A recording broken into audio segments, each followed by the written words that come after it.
presentation on the new utility residential energy storage demand response programs. I'm joined today by many colleagues at NYSERDA and from the utilities as well. Next slide, please. Just a few notes before we really kick things off and get into the content. Today's webinar is being recorded.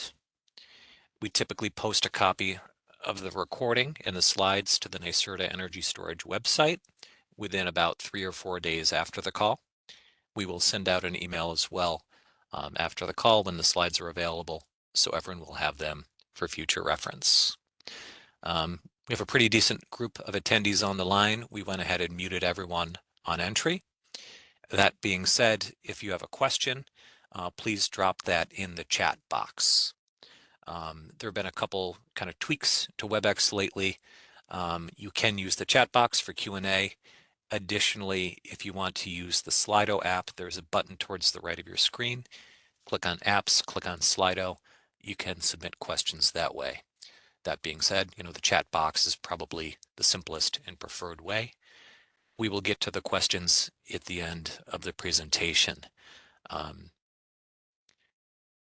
course, if any technical problems arise during the presentation, you can reach out to the NYSERDA Energy Storage team at that email listed on the right side of the screen.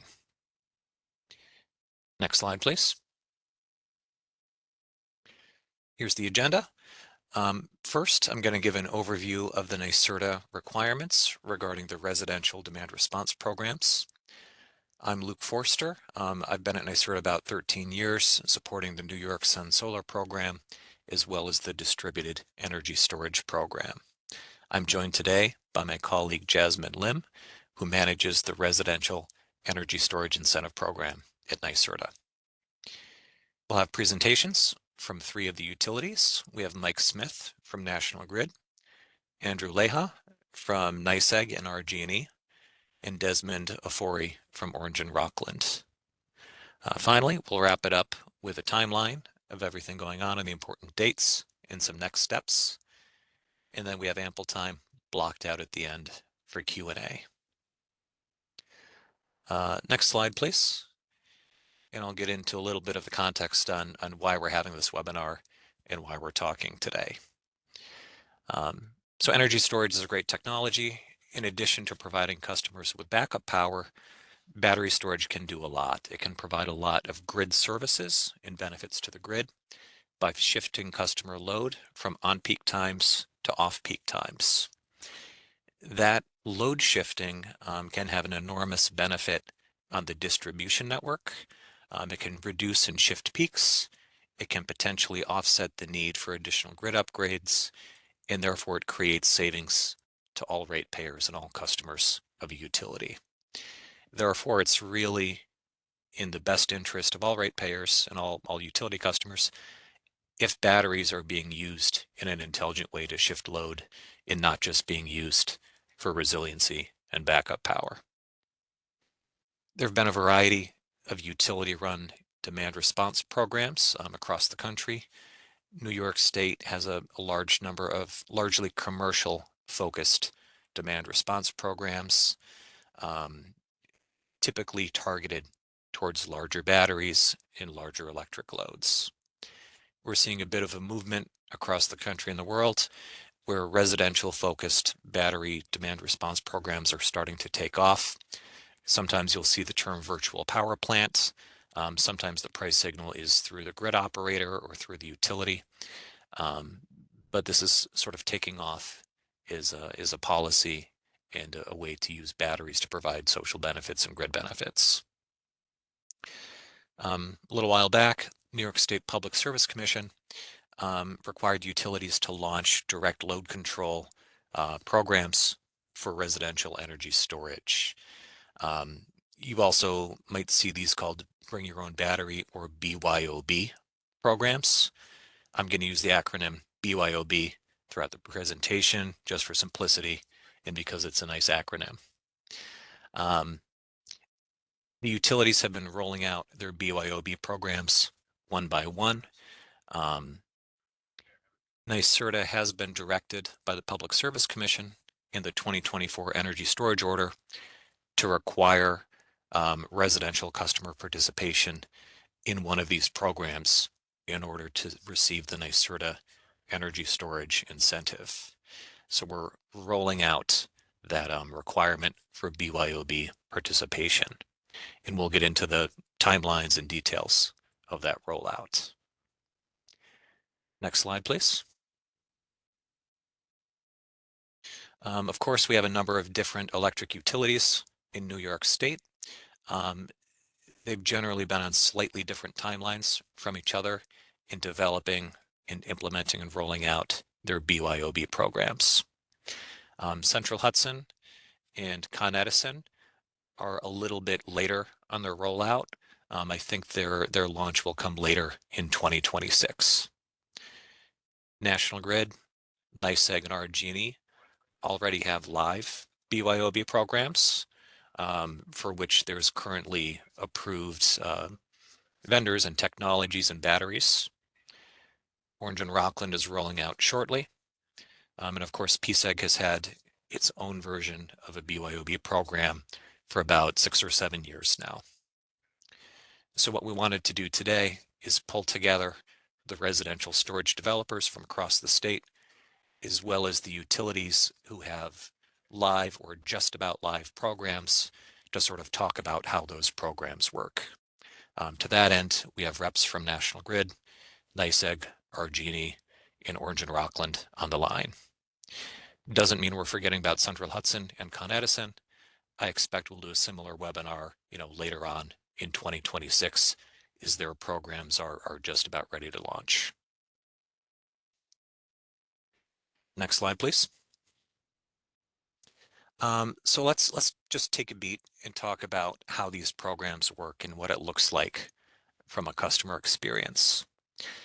So you might have a customer who installs a battery, maybe with solar, maybe without solar, at their home.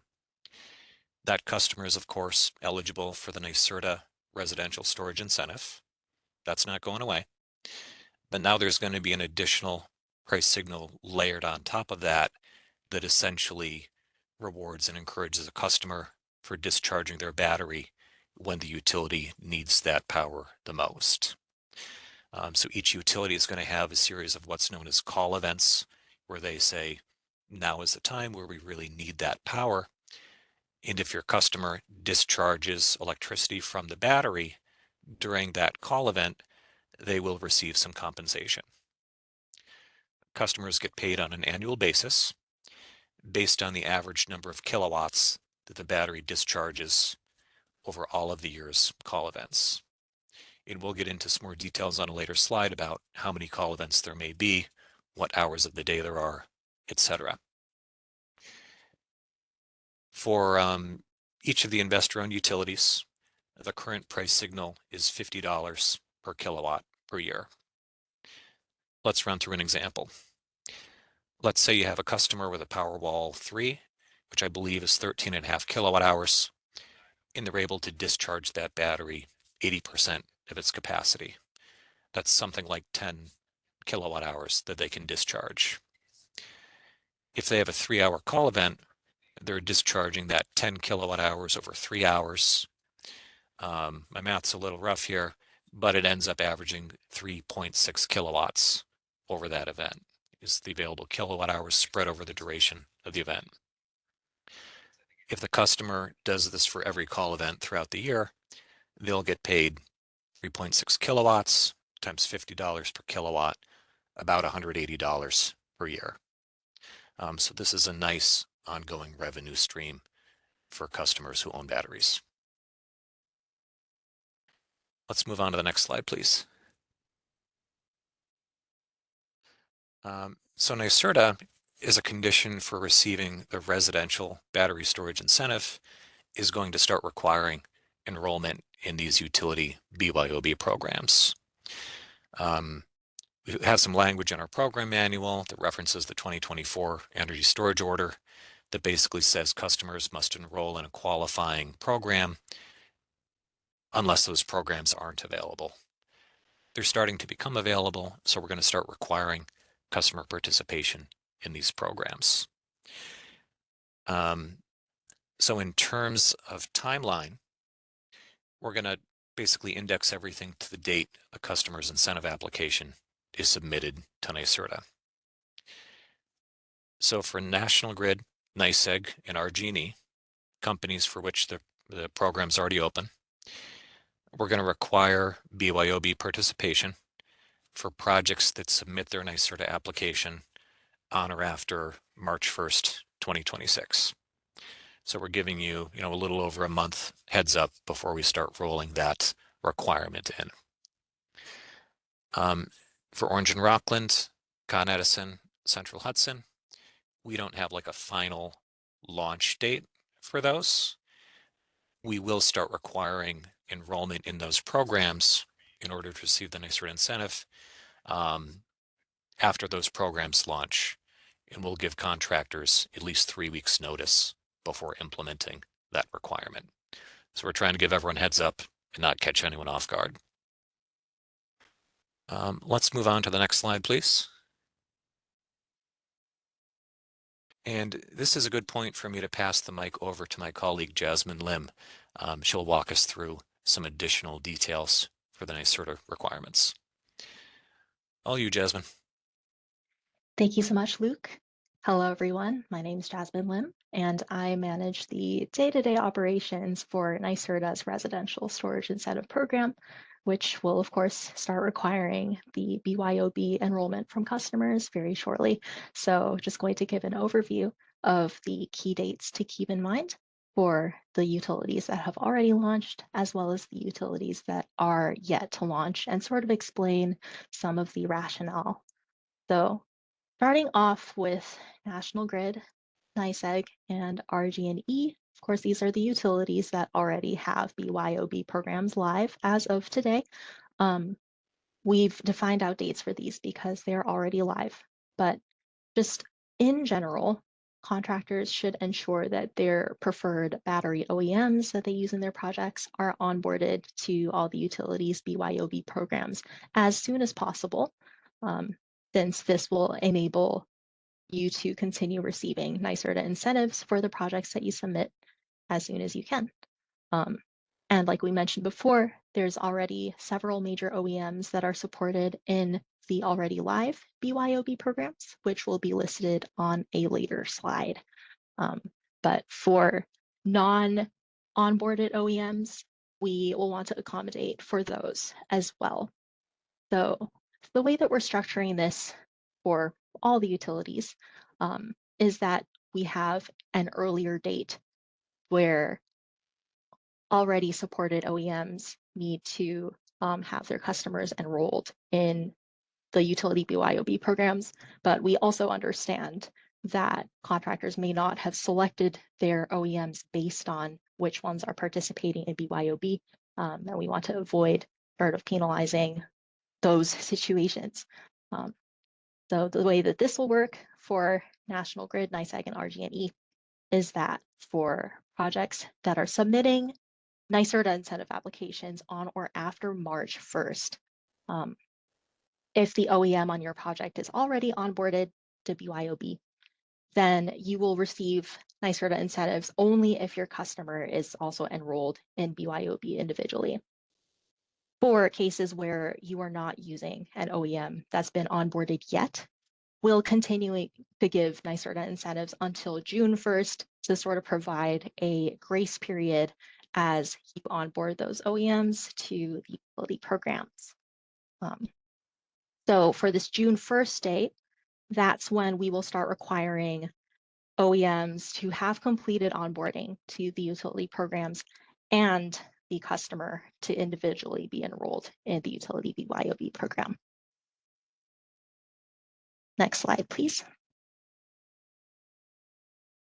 So moving on to Orange and Rockland, Con Edison, and Central Hudson, which are not live as of today, although ORU will be launched shortly. We're going to, again, have the same structure. We're going to implement the requirement, the same dates and grace period approach as we specified for NYSEG, RG&E, and National Grid just now. But of course, those dates have not been defined just yet. So for these programs, We will be notifying contractors via the NYSERDA Energy Storage mailing list as to the go live date. So the equivalent for the already launched utilities is March 1st. For these other utilities, it'll be to be determined, but we will make sure to give all contractors a minimum of 3 weeks advance notice on that deadline. And then similarly to the June 1st deadline for already launched utilities, we'll also specify an OEM onboarding deadline in that same email announcement. So following that OEM onboarding deadline, once again, projects will only receive NYSERDA incentives if the OEM has onboarded to the BYOB program and the customer is individually enrolled in the BYOB program. Next slide, please. So on our end, in the project application process, of course, we need to verify the customers are enrolled.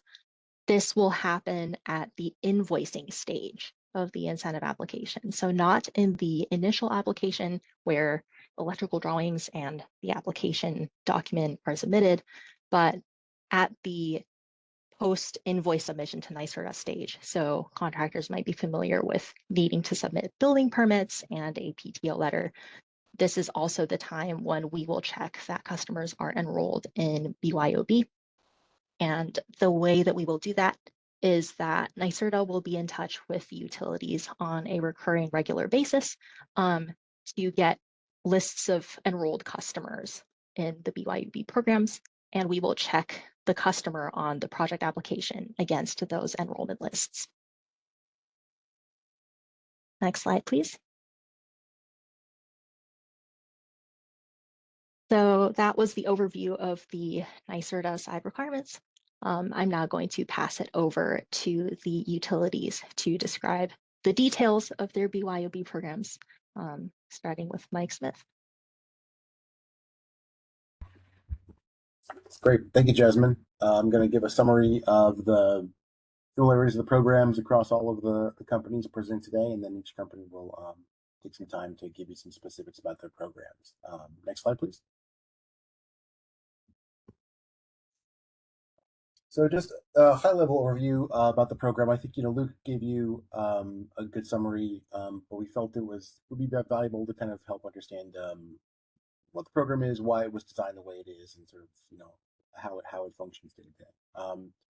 The target market for the program is residential and small commercial customers, small-scale batteries served on utility distribution systems. And the key here is that it doesn't require any special metering for the customer to have all of the data required to operate the program comes from the battery telemetry itself.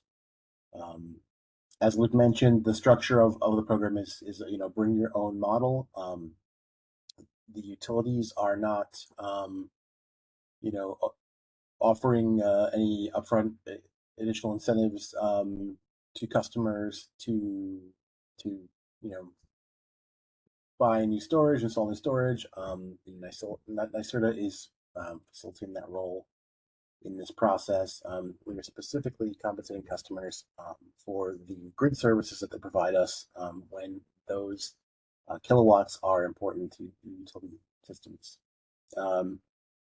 Again, the key here is that the battery device data is the source of record for the performance in the events. Again, no special metering, no advanced interval metering telemetry requirements beyond what each of the battery OEMs participating in the program is already capable of. And an important distinction is that all of the storage discharge, including any export, is credited as part of the performance. So again, a high level here, if a customer has a battery, it discharges 3 kilowatts in the first hour, 2 kilowatts in the second hour, then 4 kilowatts in the third hour. And then I'm not sure why I would have that profile, but if it did, we simply average the performance across the hours of events, and they would be credited for 3 kilowatts of performance. Next slide, please. And again, the benefits of this model compared to, as Luke mentioned, we all have operated many other demand response programs for many years. And these customers would be eligible to participate in an aggregation in one of those programs, but we believe that this program model is sort of best suited to you know customers who install small scale batteries. Again, it removes any metering barriers to participating. It really simplifies the participation process for the customer. They don't have to take any action when an event's called. It is a completely seamless process. Once they push a button on their phone to enroll, their battery partner sort of seamlessly manages their participation in the events. We leverage APIs to the OEMs that are sort of allow us complete level control. The customer can have as little interaction as they want, and the battery kind of operates on cruise control. And again, it sort of leverages the success of programs like NYSERDA's storage incentive model, and the success that these battery OEMs have in sort of building these customer relationships, and just again taking the work out of the customer's hands and making it sort of a seamless grid service product, for utilities. Next slide, please.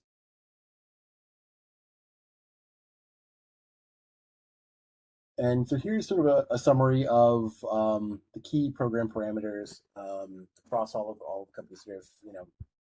All of this information and much more is available on each of our individual websites. But if you're looking for a handy cheat sheet that gives you sort of the brief summary of all the programs in one, this is it.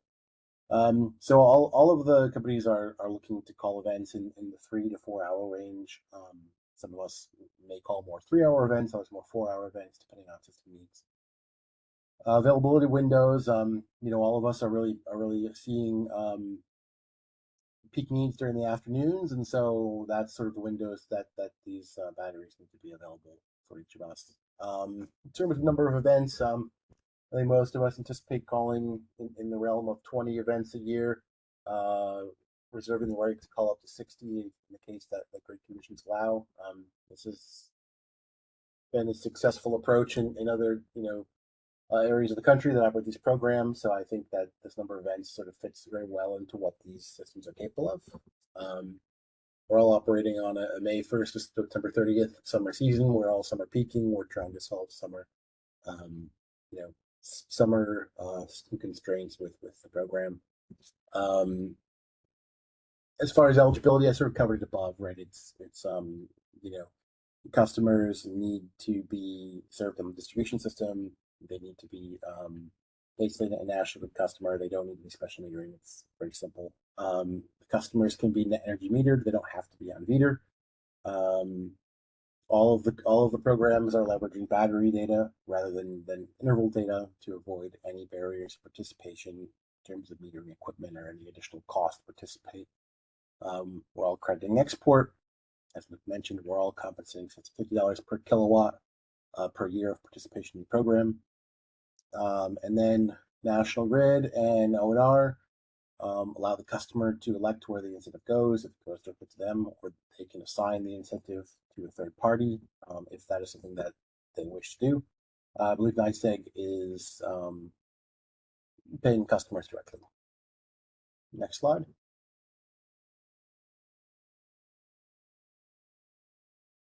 Yeah, and then so some National Grid specific information. Currently, participating OEMs, we have Tesla, Enphase, and SolarEdge.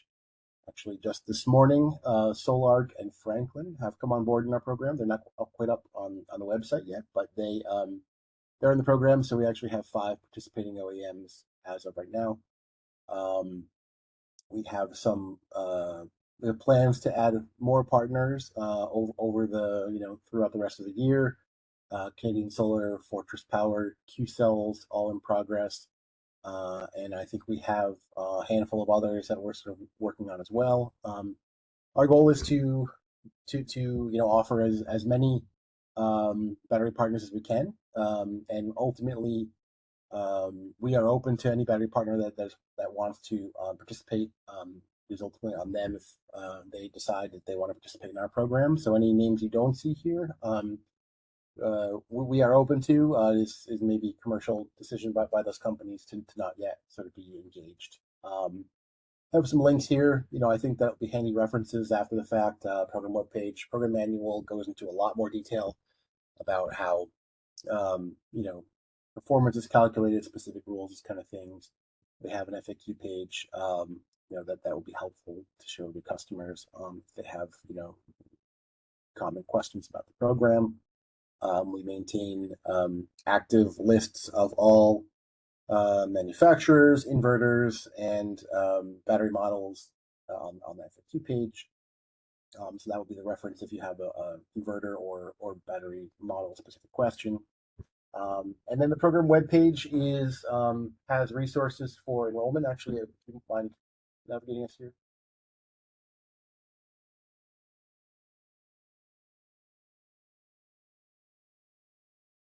In general, the most common way for the enrollment to take place is through a customer's smartphone app that they're using to monitor the status of the battery and set different parameters and so on. So yeah, if we scroll down here, lots of information about the program. We maintain an active list of battery partners. Again, SolarArc and Franklin will have buttons coming soon.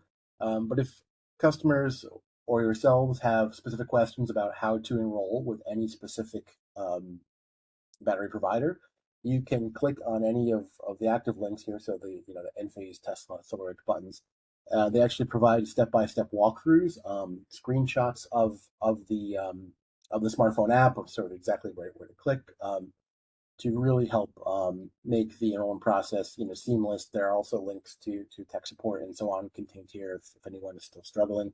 I think just like if you have a smart thermostat at home, in my experience, it's very simple to sign up through your app for the program. I think the battery program is very, very simple as well. But for anyone having questions about the enrollment process, please come to this link and we can have sort of a step-by-step walkthrough from these links. That's brilliant. Here we can go back to the slides.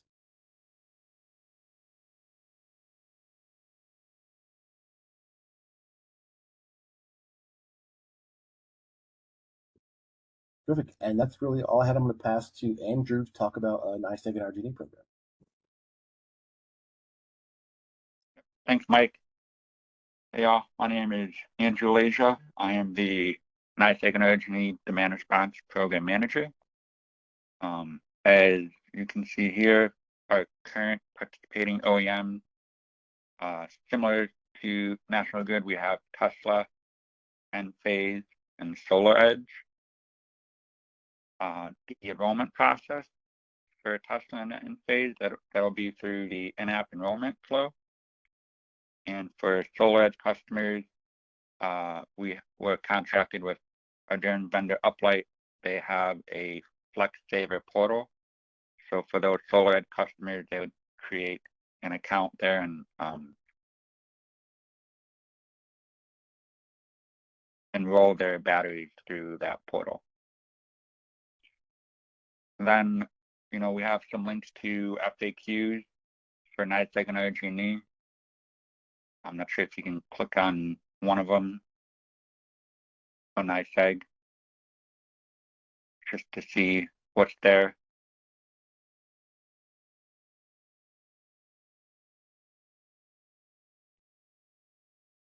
So, we have on our website PDFs of FAQs for NYSEG and RG&E. These are just some questions that you might have that you go through. Generally, there are general questions, technology questions, residential questions. So as you go through that, if you have any additional questions, you could reach out to us.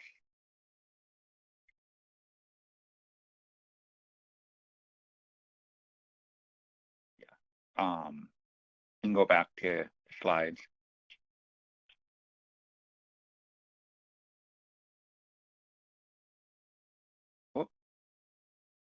And yeah, and then our program webpage, you can click on that as well. So depending on if you're a NYSEG and RG&E customer, in this case, this goes to, this goes to our front page here. either a NYSEG and RG customer, we have our terms and conditions PDF that you can download. You scroll down.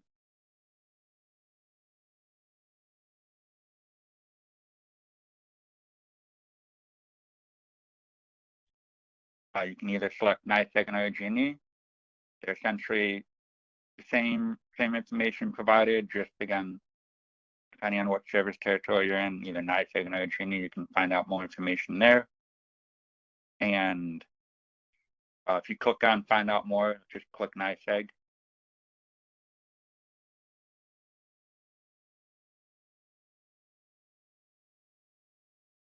You can email us with that hyperlink. It'll go to a mailbox for us to respond to ESS, our energy storage solutions questions. Kind of goes overview of how incentives are paid out and calculated, and then just again the FAQs are at the bottom there. As I mentioned before, general questions, technology questions, residential questions.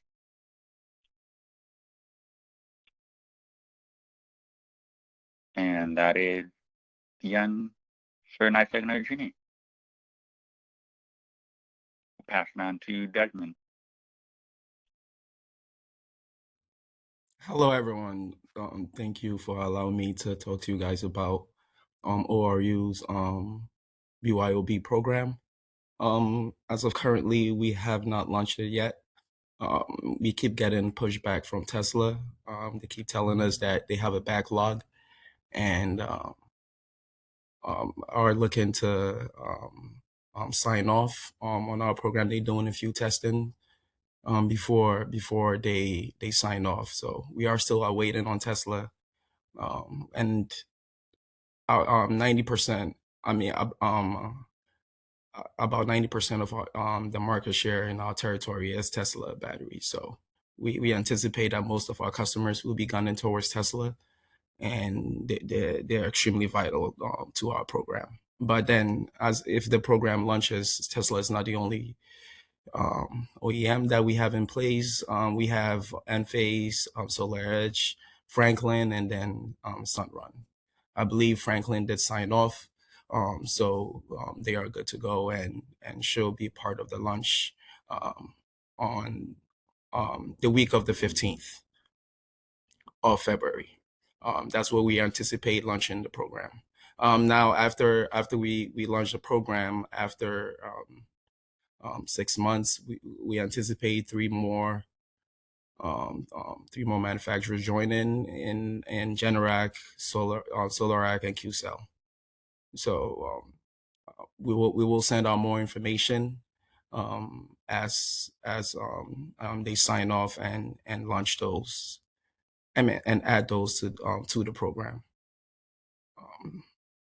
That is and that is all I have. I will send out the links and all the necessary information to all the stakeholders involved, including NYSERDA, to send it to their emailing list for you guys to have all this information, and whatever other information that necessary pertaining to the program.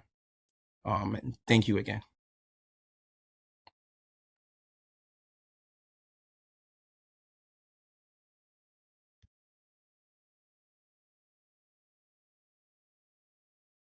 Oh, sorry, I was muted talking to myself. Thank you, Des. Let's move on to the next slide, please. Just highlighting some important dates and next steps. First, in the next few days, we'll send out a link to the webinar slides, and we'll post the recording of this call to the NYSERDA website. February 15th was the tentative launch date for ONR.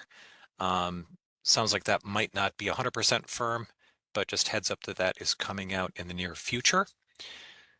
3 weeks after the ONR program officially goes live, NYSERDA will start implementing the BYOB participation to get the NYSERDA incentive on ONR applications. March 1st, that is the date when new applications submitted to the NYSERDA program must participate in BYOB for National Grid, NYSEG, and RG&E. June 1st is the O&M onboarding deadline for National Grid, NYSEG, and RG&E. I know those last two bullets are a little bit confusing, but referencing back to Jasmine's earlier slide, just an example, if you have a project application on March 1st and you spec'd out a battery or an OEM that's approved for the program, NYSERDA is going to require that customer enrollment in the BYOB program. Between March 1st and June 1st, if you have spec'd out an OEM that's not yet enrolled in one of those programs, we're not going to require enrollment for that particular OEM. Starting June 1st, for those utilities, we are going to require enrollment regardless of OEM.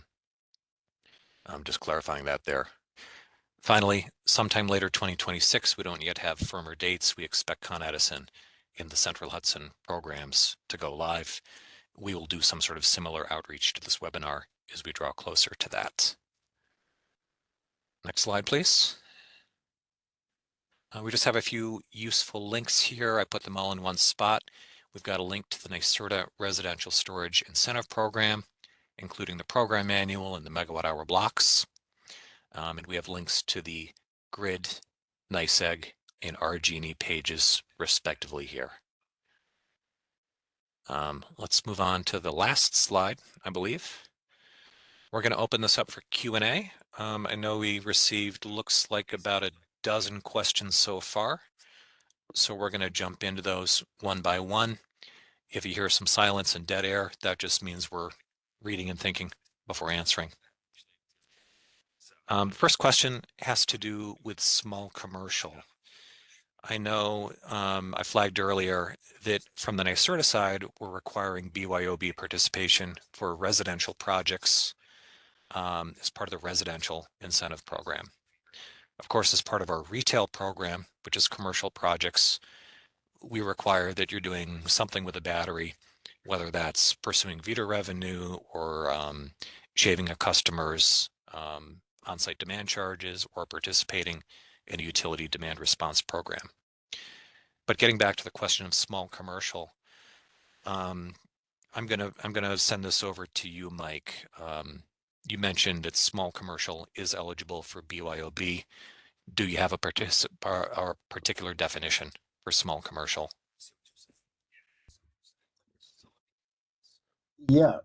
So for National Grid, the distinction is not necessarily service class or site peak demand. It is the systems that are eligible within the BYOB program are effectively each OEM's residential line, small scale battery line. So it is more a factor of the size, the appropriate sizing of the system, right? So you can't get a multi-megawatt Tesla system and participate in BYOB because it's not a qualifying device. So that's sort of been the threshold. Most OEMs have a pretty clear distinction of what the residential line that we also believe would apply to small commercial sites, and that is the line for participation. It is not as long as the customer is served at distribution voltage. There's not again a facility demand cap or they don't have to be an SC2 customer or anything like that. Thank you. Next question has to do with how the average discharge is calculated over all events. In other words, yeah, so you're averaging together the customer's discharge over the multi-hour event, and then you're averaging it together over all the events of the year. So if there are, just using nice round numbers, if there are 10 events per year, your customer discharges 3 kilowatts over all 10 out of 10 events. They would get 3 kilowatts times the $50 is the 150. If they only hit half the events, they would get half of that total payment. Next question, does PSEG Long Island have a program? Yes, they do. They call it the DLM program, Dynamic Load Management. Participation in that program is required to get the NYSERDA Residential Long Island Storage Incentive. That program's been opened up and live since about 2019.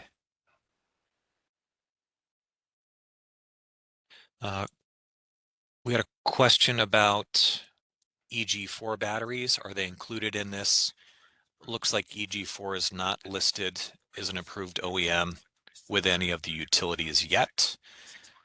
I'll defer to the utilities as to whether they're currently in conversations with EG4 and other vendors.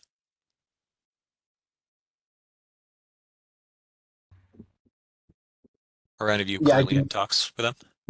I can go first. We don't have sort of maintain a constant rolling list of in progress partnerships. EG4 is not if they're in discussions with our edge terms vendor, they are not sort of far enough along to have even signed an agreement to commence work or that kind of thing. So they're not on the the near short term roadmap. I can take that as a takeaway, Luke, but the short answer would be no at this point. Thank you. What are the mechanics of the incentive payout? Is it a bill credit or a check, once per year or more often? I believe it's once per year. And I'll ask the utilities, is there an option for a bill credit or is it just a check?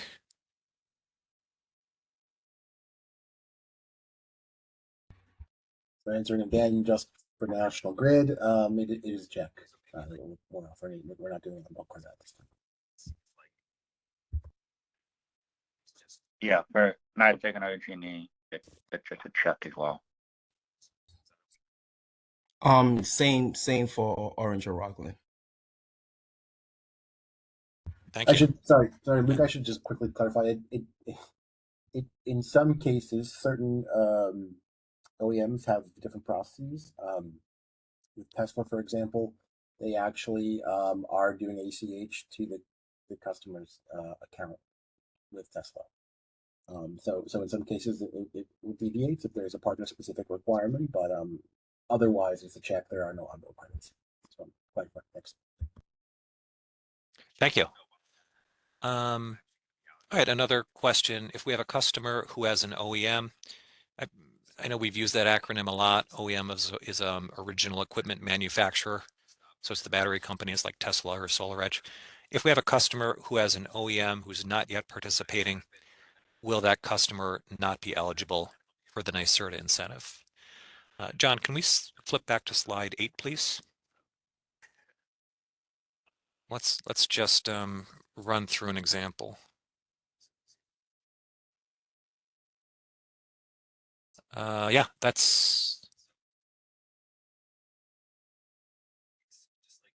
sorry, let's do 3 slides after that, please. Slide 8, it says NYSERDA requirements, National Grid, RG&E, NYSEG. There we go, thank you. So let's say we have a project coming in National Grid whose program is currently open. If you're a NYSERDA contractor submitting an application for the NYSERDA incentive, if you're submitting that application to us on or after March 1st, if you spec'd out a battery that's currently listed in the program, yes, the customer must be enrolled before we pay out the incentive. If you spec'd out an OEM that's not yet approved, starting June 1st, we're going to check to see that they're enrolled. So that gives you an extra 2 months if you spec'd out a battery that's not yet approved to either get enrolled.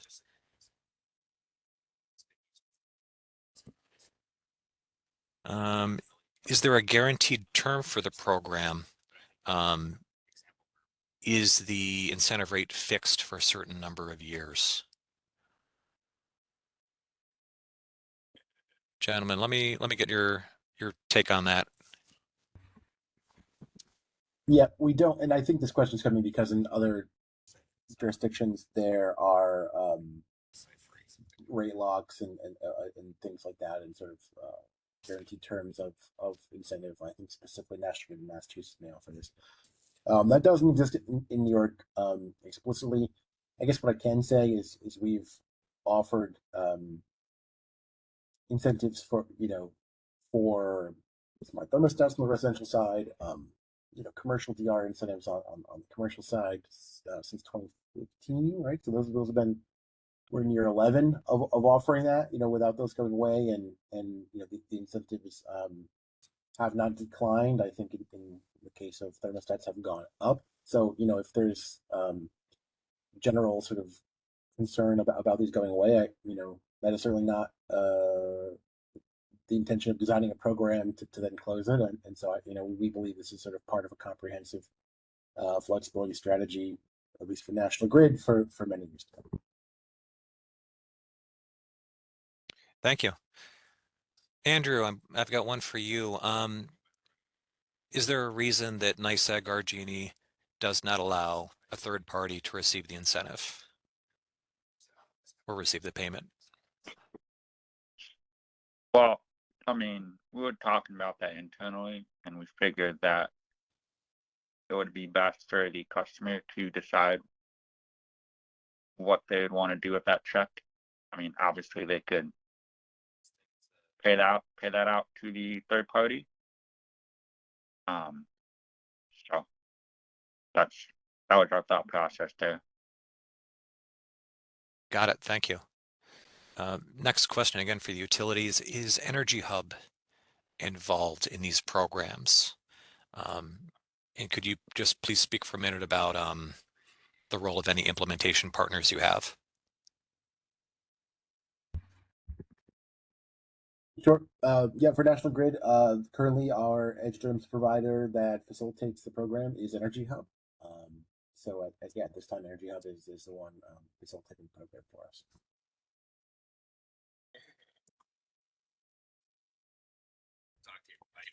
Same with Orange and Rockland. We've partnered with Energy Hub for extensive amount of years and partnered with them with this program as well.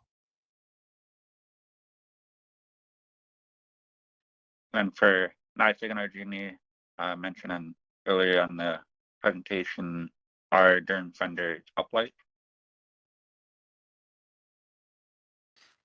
Thank you. I do want to specify that these are not aggregators. There are some other sort of utility demand response programs in other markets that essentially require a third party to gather up and aggregate customers and enroll them.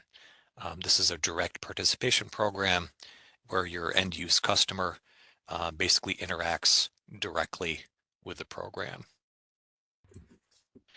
Yep, Luke, I can quickly just expand upon that, sort of why Energy Hub needs to exist in this case, and it is specifically because we're allowing sort of direct to customer participation, via the API that their equipment manufacturer offers. And so Energy Hub is our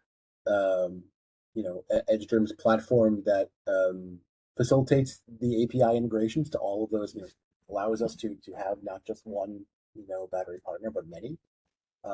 They complete API integrations that allow for dispatch and data collection and those type of things. And then they are sort of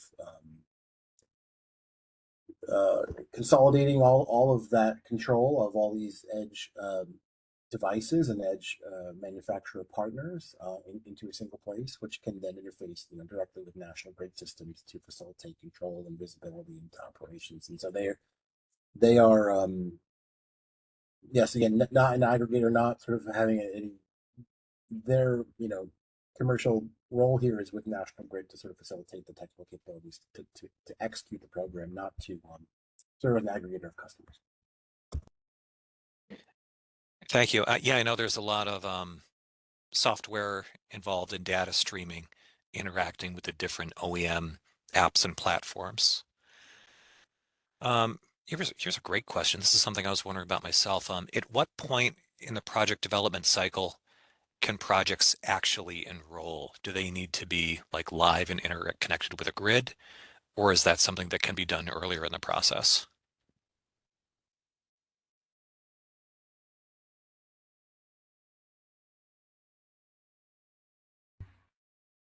So for national grid, they need to be interconnected, and then also communicating to the internet to be able to not only enroll but receive, execute, dispatch signals.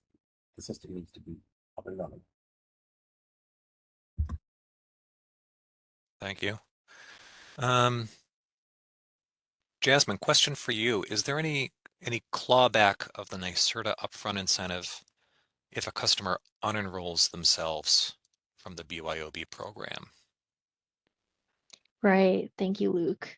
I was expecting we would probably get this question since our incentive is designed as an upfront incentive, like the questioner sort of pointed to here.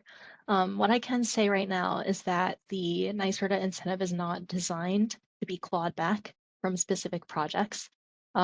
Once your invoice is approved and sent to our finance department, then it is paid. However, similarly to how we monitor performance of different contractors and installers regarding safety and quality through our quality and market services inspections, we may consider putting contractors in a probationary status if we see relatively high rates of customer unenrollment on their projects. So you would then have, I guess, a motivation there to make sure that your customers stay enrolled. Thank you, Jasmine. I'm just checking a note here. Bear with me a moment, please. Someone asked us to repeat the name of NYSEG's implementation partner. That's Uplight, correct, Andrew?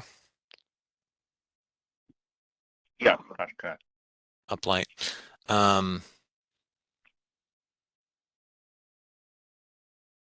Another question for the utilities. What is the process for getting a storage system sort of qualified and enrolled in the program? And approximately how long does that take? Yep. The process to enroll and look, maybe we can kind of submit some follow-up instructions here.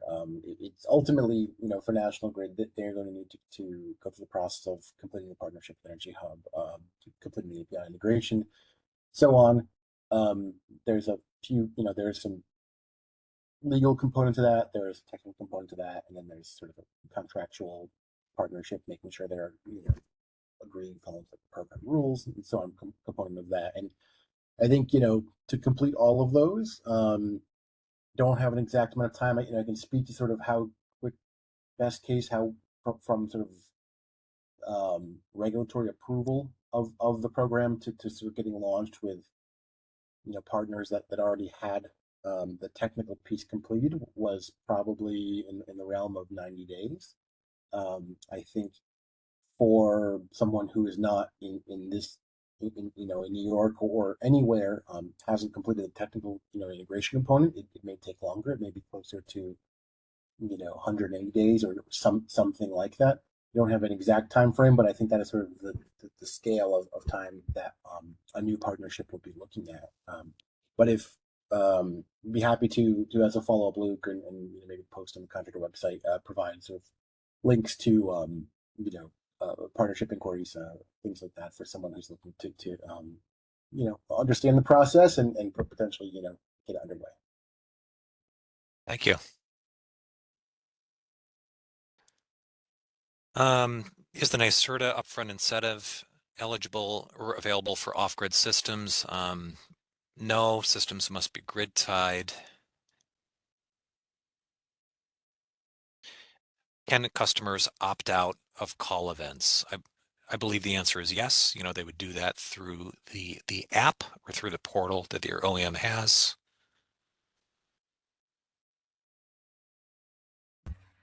Yeah, correct. The answer is yes, and they can also do things like set. I know in the example Luke had, they were discharging 80% of capacity. That the customer could opt to set that reserve for resiliency at something 30%, 40%, 50%. To the extent that OEMs allow those type of controls, those are all available through the app.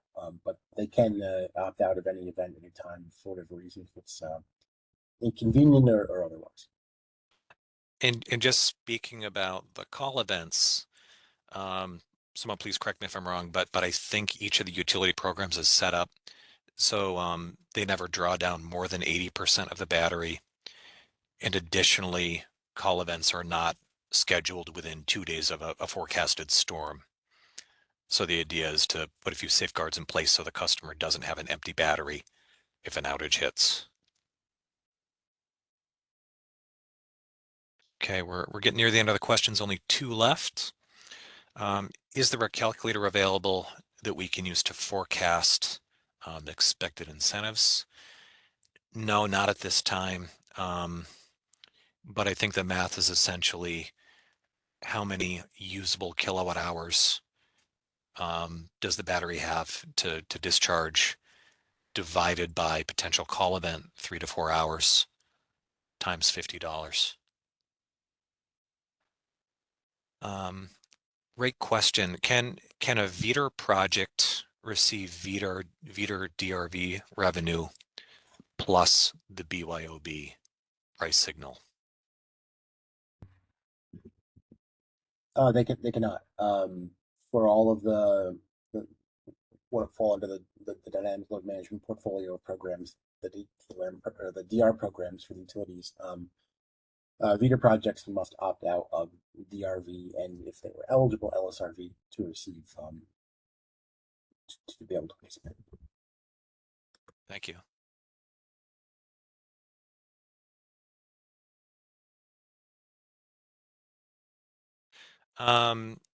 In just the last question here, everything we were discussing today in terms of NYSERDA requirements and NYSERDA program requirements has to do for residential battery storage.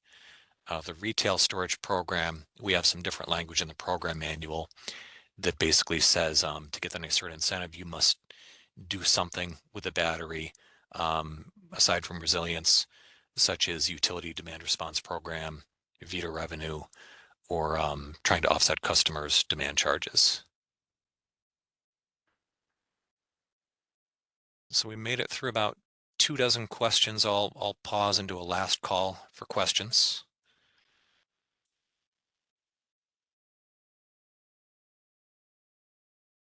And seeing no more, I think we can wrap it up here. So I just want to thank each of the utility reps for taking their time today in discussing their programs, and thank you to the attendees. We have recorded this and we'll post the recording and the slides in the next few business days. In the meantime, please feel free to reach out to the NYSERDA energy storage email if you have any follow-up questions. Thank you for your time.